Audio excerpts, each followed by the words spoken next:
Okay, so let me ask you something. Why do you feel powerful in your office meetings, but chaotic in love? Or nurturing with everybody else, but cold when it comes down to protecting yourself?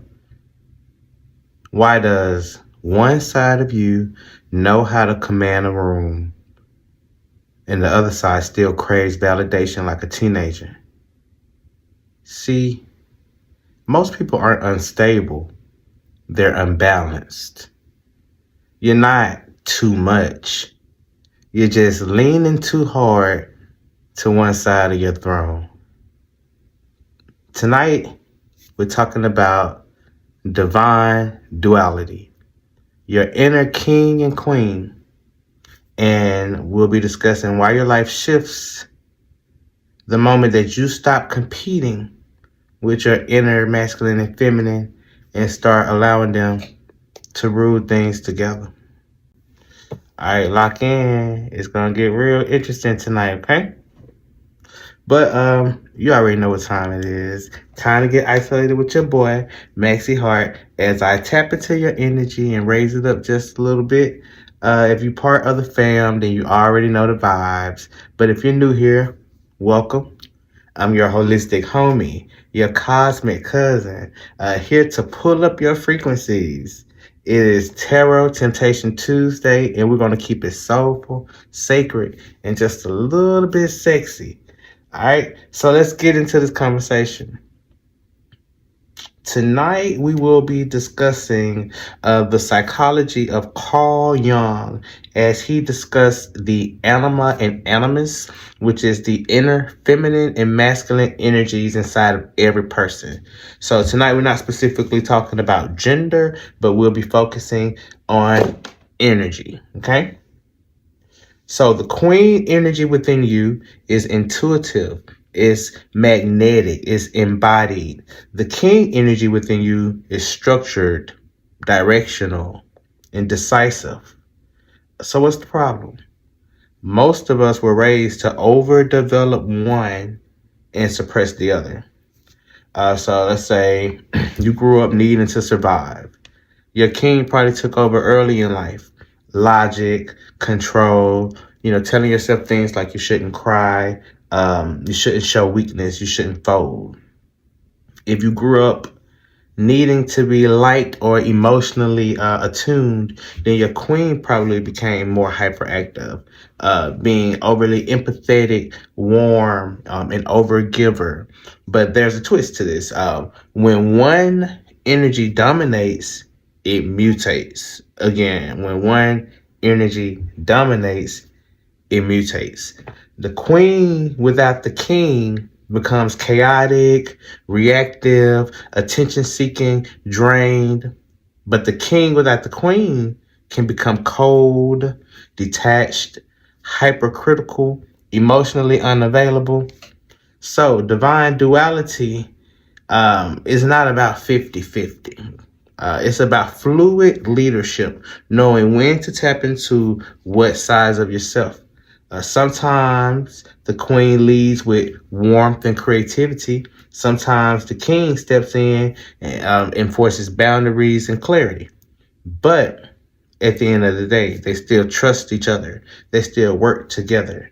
Let's give a real life example here. Let's say that you're dating someone and they cancel plans at the last minute.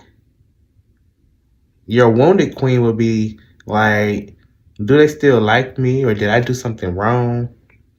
A wounded king, for example, would be like, bet, I don't need nobody, I'm just going to pull back. You see how that's imbalance of energy? The queen feels the disappointment without collapsing, and the king calmly communicates boundaries.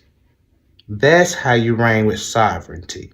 That's how you present yourself as an adult. That's healthy expression of your inner masculine and feminine. So we're going to look at 4 cards tonight. The Queen of Wands, the Queen of Pentacles, the King of Cups, and the King of Swords. We're going to look at 4 different rulers, check out their 4 different archetypes, and show what we can learn from each of them. All right. So let's hop into the energy. All right. We are going to start with the Queen of Wands. Queen of Wands. Okay. The Queen of Wands doesn't beg for attention. She is the attention. She sits on her throne. And you see her sunflower right here in her hand. It just shows her vitality and her solar power. She has a black cat right here at her feet. Shadow mastery. Very intuitive. She knows her darker impulses and doesn't pretend that they don't exist. Psychologically, she represents being confident and rooted in your identity. Let's see. Shadow expression. Performative confidence. Flirting for validation. Starting projects but not finishing them. Needing applause to feel alive. So those are the shadow sides of the Queen of Wands. So when we express ourselves in our healthy divine femininity, we show a self-sourced charisma, creative leadership, sexual energy that permeates. It doesn't feel transactional. Confidence, attraction, passion, and independence. And again, these traits are fluid traits. It doesn't matter your gender. You can tap into this energy, this fire. It's something very sexy about confident, feminine energy. Okay? So this is your inner queen when she feels safe enough to shine without chasing. And that's something that we will see, that the masculines balance the feminines. And when they both intertwine with each other, then they both peak. Or not necessarily peak, but reach higher potential. Okay? Next, we're going to look at the Queen of Pentacles. All right, this queen represents the earth. She holds a pentacle like it's her newborn child. She's grounded, she's stable, sensual in a very quiet way. She's the one who makes sure that the bills are paid on time, makes sure that the food is on the table nice and warm. She represents secure attachment and emotional resourcefulness, nurturing, healer, practical, homebody, homemaker. The queen energy is a working parent, a financial provider, cause you the need to be organized, socially conscious. But you see, she's very, she's holding her money. She's good with her money. And again, these negative energies in a feminine presentation shows extreme balance. So that is something that we want to see. The shadow sides of the Queen of Pentacles include traits such as over-mothering, financial anxiety, taking care of everybody else but neglecting yourself. Okay? But when you've evolved, you express yourself with balanced generosity, creating environments where people feel safe but not sacrificing yourself to do so. So the Queen of Wands represents your spark, right? And the Queen of Pentacles represents your stability. So when you put the both together, it's magnetic and grounded. All right? And that's what we want. And that's balance. Those are the feminine energies that we all should tap into to keep us balanced. Now let's bring in the kings. All right? We're going to start with the King of Cups.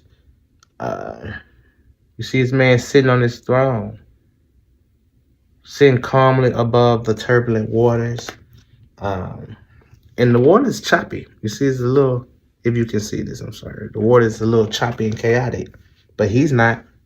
He's calm, peaceful. This represents his emotional regulation, his balance. He feels it. He feels all the emotions, but he doesn't drown in those emotions. Psychologically, he integrates emotional intelligence, but he doesn't get involved in drama. When we think of the shadow side, when we think of the shadow expression of the King of Cups, we find ourselves running into traits such as emotional manipulation or playing a therapist but never really revealing any truth about yourself. If you ever dated somebody that seemed emotionally deep but was unavailable, that probably was them expressing the shadow side of the King of Cups. And if you ever been that person, this is not a judgment zone. It's a safe zone. We're here to grow together. We're here to address those shadow sides so we can do the work and be our best selves. All right, so now we have the King of Swords. He represents the astute man, authority figure here. He sits upright, sword vertical, aligned with his higher thoughts. Okay. Psychologically, he represents discernment and cognitive clarity. So how does this show up in the shadow side?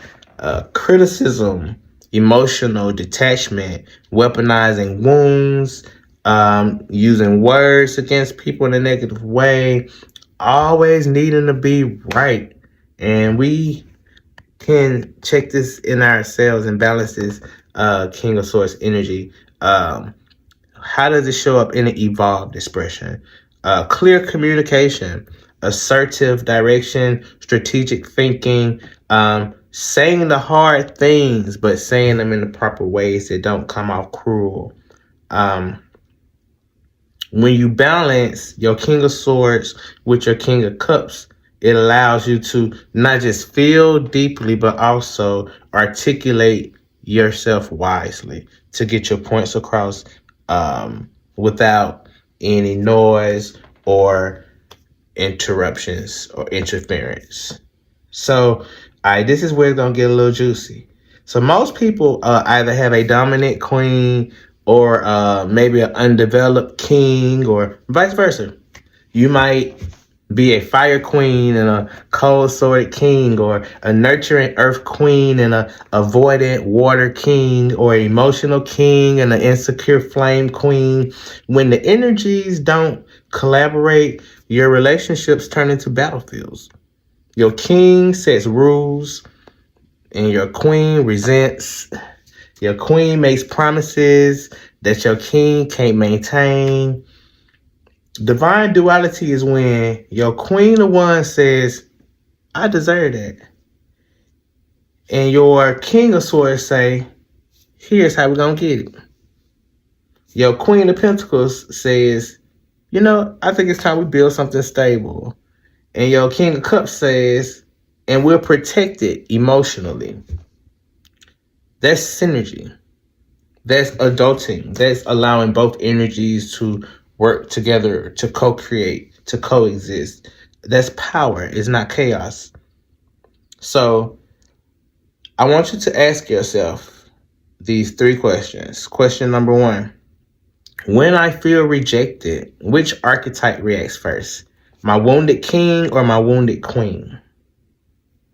I want you to take time to think about that. At the end of the live recording here, you can, comment below. Tell me how these questions resonate with you. Share with the collective. Okay. Question number 2. Do I struggle more with emotional regulation or with setting boundaries? Do I struggle more with emotional regulation or setting boundaries? All right. And question number 3. Where's my life? Have I been leading with charisma or lacking structure? Have I been leading with logic or lacking warmth? And with these questions, it's not about a right or wrong answer. I'm not here to critique your response or, judge you for your experiences, but it's just for you to be honest with yourself. Not performatively honest, just saying what people may want to hear, but genuinely being honest with yourself. That's where the healing starts, where the denial ends. So, take those 3 things, reflect on those things, and drop in a comment with archetypes you feel most aligned with right now. Drop a flame if you feel like a fire queen. Let's drop a little plant emoji if you're feeling your earthly queen vibes. Let's drop the splash or a wave if you're feeling like a water king. And let's put a sword if you're feeling your air king. Or you can put a cloud or the little blowy emoji or whatever. But I just want to see where your energy is sitting, because over these few weeks we're going to unpack our masculine and feminine, as well as learn how to integrate them both for our best benefits. So again, next week we are going to go deeper and deeper and deeper. We're going to talk about just shadow work, being able to romance that inner lover inside of you and find out what it is that keeps sabotaging your intimacy when your king and queens are out of sync. So, yep, we're going to name the patterns and we're going to do the work. So, listen, you're not too emotional. You're not too logical. You're not too much. You're just a multidimensional being who was never taught how to co-rule with your animals. Um, you have never learned about your divine duality. And realize that duality is not about becoming softer or harder. It's about integrating both energies, being magnetic and measured, compassionate and clear, grounded, glowing. And when your inner king respects your inner queen, baby, the world is different. People respond different. You receive differently. And as I was saying in our earlier readings, it's a new age. It's a new time for us to redefine what masculinity and femininity looks like. But when you get that balance, trust me, it will shift your relationships. Your standards will rise. Your presence will be more appreciated and deeper. So if this resonated with you, make sure that you comment your archetype below, share with somebody who might need to know how to get into their inner royalty. But thank you for spending a little time with Maxie. I'll see you next week. And until next time, stay soulful, stay sacred, stay saved, stay sane, stay sexy. I love you, love yourself, and stay strong.